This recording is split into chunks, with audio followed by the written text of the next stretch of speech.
Hey guys, it's Molly. For those of you that don't know me, I am an abstract artist, fluid artist here in South Florida.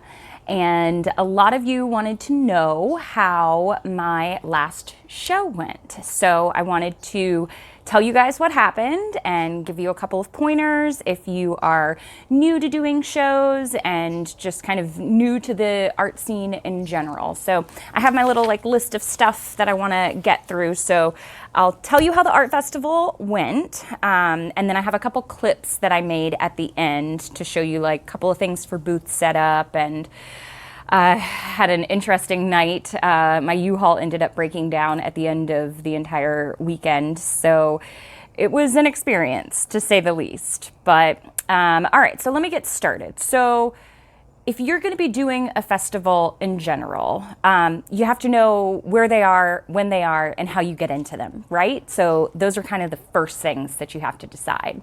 So when thinking about that, there are a couple things you can do. I literally just got on and Googled art festivals, and there were so many of them, and so I reached out to someone that I knew. So if you're in the Facebook groups or if you're in an art community, I would talk with other people around you to find out, what are the good festivals to be in. So I found a few websites that have good information on them, and you can actually apply to the shows through them. I have another video, my very first art festival that I did, I made a video. So I'll link that in the description, and that's got a ton of information in it. So this is just kind of like a little quick synopsis. So for artfestival.com, that is through Howard Allen. That is a great one. They do, across the country, they do shows. There is Zapplication, which is what I primarily use because it's got all of the shows in there. It's for a lot of juror shows.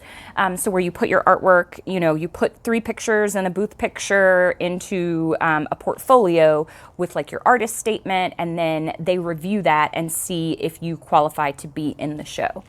And so a couple of the shows have been jured. Howard Allen reviews all of his participants as well. And I've just been lucky enough to get in so far. So it really just depends on the competition that you have, on the location that you're in. So don't get discouraged if you don't get in your first time around. Just keep trying. I'm sitting outside. It's so hot out here in Florida, but it feels so good. Okay, so how you find out. So artfestival.com, Zapplication, festivals.net is another one. You also need to decide, are you going to be doing craft fairs or are you going to be doing fine art festivals? Because they are different. So are your pieces more functional pieces like coasters, magnets only, jewelry? Is it things like that, or like a kind of a, Mod Podge of things, or is it fine art? And I'm not going to get into a debate about what is art and what is not art. I think everybody can be, express themselves and become an artist at some point. So I don't think you have to be necessarily classically trained for that. But you have to decide, am I going to go into a craft festival or am I going to go into a fine arts festival? And you guys should research that and figure out what are the pros and cons of each of them. And I'm not saying one's better than the other at all. I've heard people that have made way more money than I've made at some of these fine art festivals at craft festivals. So it really just depends. So once you've decided where you're going to apply and to what you're going to apply, then you go through the actual process. And there is a Facebook group that I believe his name is Larry Bergsman, is the administrator for, and that group is so amazing as far as, really delving into how your pictures look for the juror images. He's been a juror for a long time. So it's a really great group to be in, and you can ask questions, and the people are very honest in the group, but that's what you want if you're really trying to get into these festivals. So selling at the show, you want to sell not only your artwork, but you are selling a piece of you. So it's my opinion, Be out there, be talking to people, greet people at your booth, tell them hello. I don't like to, hone in on people and like bother them. Let them look at your art, let them appreciate it, but be there if they have questions, especially for fluid art or abstract art. You want to be able to answer the process of how did you get there? What did you do? What were your thoughts going into it? You don't say, I just slapped some paint down on a canvas, right? I really talk about my process. So I use different fluid mediums to make the paints liquid. I use various techniques to lay them onto the canvas or pour them onto the canvas, and then I manipulate them in many different ways to create the effect I want. Something like that. But it's really all about painting a picture, pun intended, for the buyer, for you as the seller to really make them connect with that piece of artwork. Another thing is, as you're going through the festival, don't judge your work against other people's work. I did that my first festival, and I did extremely well, better than some people that I thought their work was much, much better than mine. There's a buyer. People will walk by and they will connect. And it's just something that happens, and I've seen it happen now, and it's almost magical to me.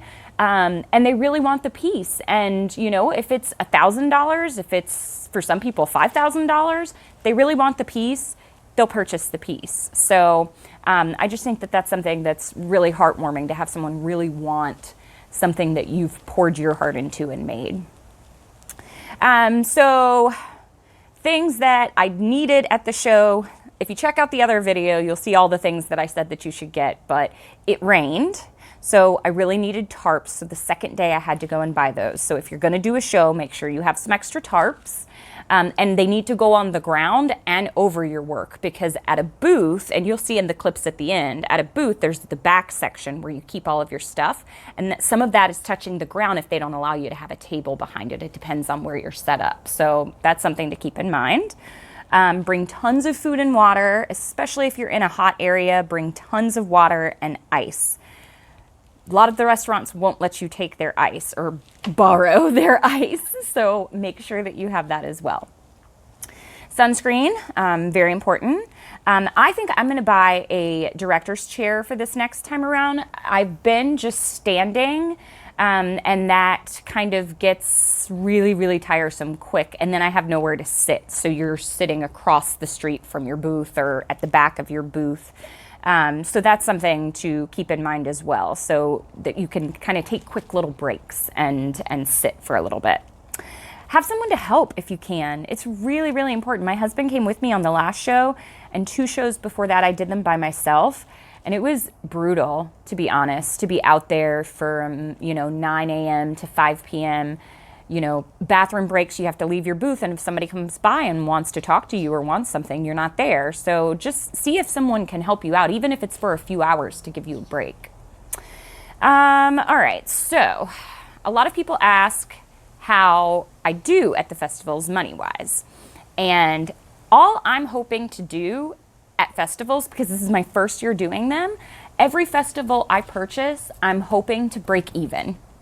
And I'll explain why. So I go into it with the mindset of networking as well. Finding clients that may like this piece of artwork, but may want a commission from me later because it's not their colors or it's not their style. And so really, and I teach classes as well. So getting, my name out there, getting my business cards out there, is something that's very important to me. So I go into every show hoping not to lose the money, but being happy if I break even. And I haven't lost on a show yet. My best show, I made quite a large sum of money, in the thousands, and that was a Juror Fine Art show. I came in as an emerging artist. The next 2 shows I did, I made I think $500 on the next show. It wasn't very much after breaking even, and I'll explain what I mean by breaking even in a second. So that show, I was like, okay, well, it wasn't as great as this other show, but you have to think timing, locate. Here in Florida, people are gone half the year and back half the year. So a lot of people. So you have to think about that. You have to think about the weather. Did it rain or not? All those things kind of play. What else was going on that weekend? Holiday weekend, not holiday weekend. So you have to think about all those things. So I said, okay, I'm going to do this for the rest of the year. And I've done 5 shows so far. And I said, if I don't end up completely going broke with this, I'll see if I can, continue on. And so that's my plan. So come up with some type of plan that's feasible for you. If it's 1 show in the year, it's 1 show in the year. So I decided to go full force this year for what I could do. And once I did that, I lined up the shows. So you want to go try to get into the shows early. You don't want to wait until late because they fill up very fast. There are tons of amazing artists out there that are vying for the same spot as you. So make sure that you are figuring out what shows you want at the beginning of the year, and you can go to all those websites and I'll link them below. And then you can kind of figure out from there what shows you want to do, apply to them, and then kind of go from there. See which ones you get in, which ones you don't get in. So I told you that I would talk about what the break even means. So there are numerous costs associated with the show. For some craft shows and smaller shows, it may not be that much. But for the shows that I do, it's around $500 just for the booth, just to pay to have a spot at the festival.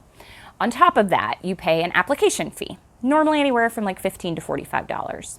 On top of that, you pay to have your tent. If you don't already have a very nice tent, and it doesn't have to be very nice, but a rain weather withstandable tent, you definitely need to rent one. So when you're renting one, that'll cost you, and the pro panels, and I'll show you, you'll see the clips at the end what I'm talking about for pro panels, but all of those things will cost you money.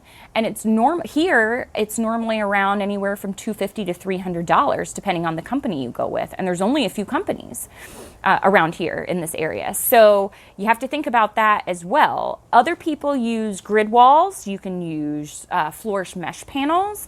You can use the pro panels that I use. If you're setting it up yourself, that makes a big difference. And if you guys want me to go into any more detail on any of these things, or if you have experiences, please comment below on the video so that everybody can learn from this experience, because I am no expert at this. This has only been, a few months in the making of me doing this. It's been almost a year now, but I feel like it was yesterday that I started. So yeah, please let me know what you think, and if you've had any experiences in the past, positive or negative are fine. So the booth, the pro panel and tent rental, your gas getting there, any food that you buy while you're there, your hotel if it's out of town and you have to stay. So all of those things go into it. So you could be looking at, and I normally am looking at, anywhere from $800 to $1,000 just to break even on a show. So you gotta, think about that. That's why I'm happy that I break even on shows and that I get to network and that I get to meet people. So how did I do on this last show? I did a little bit better than breaking even. I made a few $100s, but it rained, which was not great for the entire show. And after it rained, it was so hot. I am still considering this a win, and I'll tell you why. Because I got to see and meet so many people. There were 4 different people that came out to see me that are subscribers to the channel, and that was so amazing to actually get to meet people that I like and that like my art. So that was really amazing. I did sell 2 large pieces, and I sold out of coasters except for 1 set, and I sold a bunch of my magnets as well. So those are kind of your, normally my coasters and my magnets, they make the money, and my prints. So they're not prints, but they are matted pieces of original artwork. Those sold really, really well this time too. So I consider it a win when I'm getting my artwork out there and people are, my name is out there in the air and I'm meeting people and networking. That's kind of what it's all about out for me as far as this first year of experience and growing things and just kind of getting on my feet with what I'm doing. Find a mentor, find somebody that is doing this. I did. Bonnie Keene is absolutely amazing to me. Fluids by Keene is her name on Instagram. You guys should definitely check her out. She's an amazing artist. But she has really, really helped me out. I ask her questions all the time, probably too much.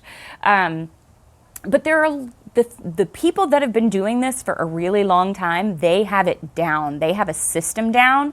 And let me tell you, it is like a well-oiled machine. So you definitely, find somebody that is really helpful and, is willing to help you and kind of walk you through the steps of it. Let me see here. So I'll show you the clips. I'm trying to think if there's anything else that I forgot. Walk around the festival. Be inspired. Even if you sell nothing, don't get negative. That's something, it's very hard to do. But people walk in, sometimes people will say negative things. They'll say, oh, this isn't art, or, oh yeah, I've seen this, my children do this. All kinds of things. That's an opportunity to explain yourself to them. And if they don't want to hear it, don't worry about it, not worth your time. But if they just don't understand or don't know, that's your time to really shine and really put abstract art and fluid art out there and let them know. And a lot of people, if they say, oh, I do that, because I always ask them, have you heard of fluid art before? Do you know what the process is behind it when they're coming up to the booth? And for people that say, oh yeah, I've done it, I say, well, how did you like your pieces? Would you like to learn any more? Would you like to really hone in on how to do it this way? And a lot of times I get people for classes that way or private lessons that way. So don't be negative, okay? So be inspired, don't be negative. And if you can afford to keep trying, even if you don't succeed the first time around, keep trying. Figure out what went wrong and try to fix it, okay? So I'll just go ahead and I don't want to make this video too long. Please put all your questions down in the box below. I'll show you a couple of clips at the end. Yes, my U-Haul did break down. I was on the side of the road for like 7 hours trying to get the tow truck to come and get me. I may or may not put that clip in the end too. I was a little upset. But overall, still totally worth it. I'm doing another show. I'm doing Mardi Gras again. I got accepted to that. That'll be in February. I just got my email and accepted into another Howard Allen one coming up in January, the month before. So I'm going to keep trucking. I'm going to keep doing it, and I'm going to see where it goes because I absolutely love it. So I hope you guys enjoyed this, found it, helpful, found the information helpful. So until next time, happy painting. Bye. Hey guys, it is like 4 o'clock in the morning on load-in day, and for Howard Allen events you have to load in from 3:30 to 5:30 if you're gonna bring stuff in your car. If you are not gonna have stuff in your car, then you can load in whenever you want, but I'm not dollying my stuff in. So my eyes are red, I just put my contacts in, I have on no makeup, but I just wanted to document this is a beginning of a festival. So, all right, I'll see you guys in the next video. So we rented a U-Haul. Oop, the door is closing. So we rented a U-Haul. This is what not the best packing job in the world, but there's my matted pieces. That's foil insulation. Got my extra bubble wrap, my table, my small pieces, everything. Packed it all in. All right, it's the morning of on Las Olas, and we're all loading in. So there's one's on this side, one's on that side. Here's all my stuff.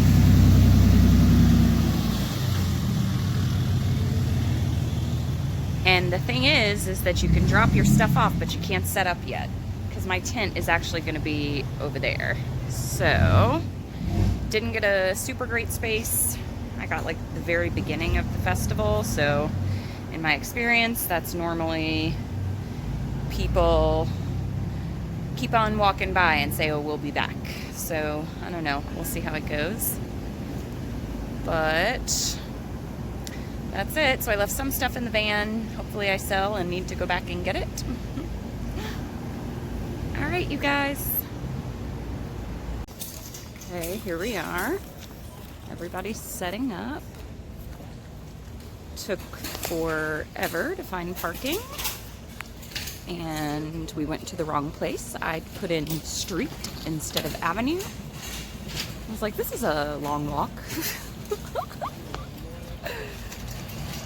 So we're heading back to our booth now.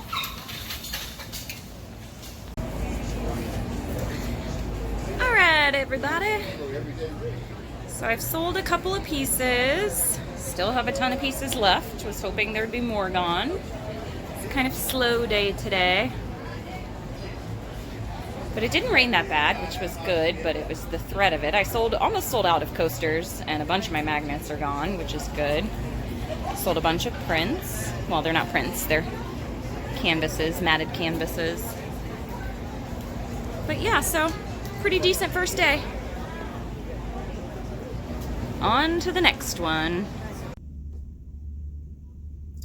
So apparently I have literally the worst luck possible, because after loading out, which I did by myself, I cranked the U-Haul truck that I am in and started to smell funny things, and it is broken down on the side of the road. And they do not have someone to come and fix it. So someone is going to have to come and tow me home. So what a crazy end to the weekend. And I'm going to be very happy to be in my bed.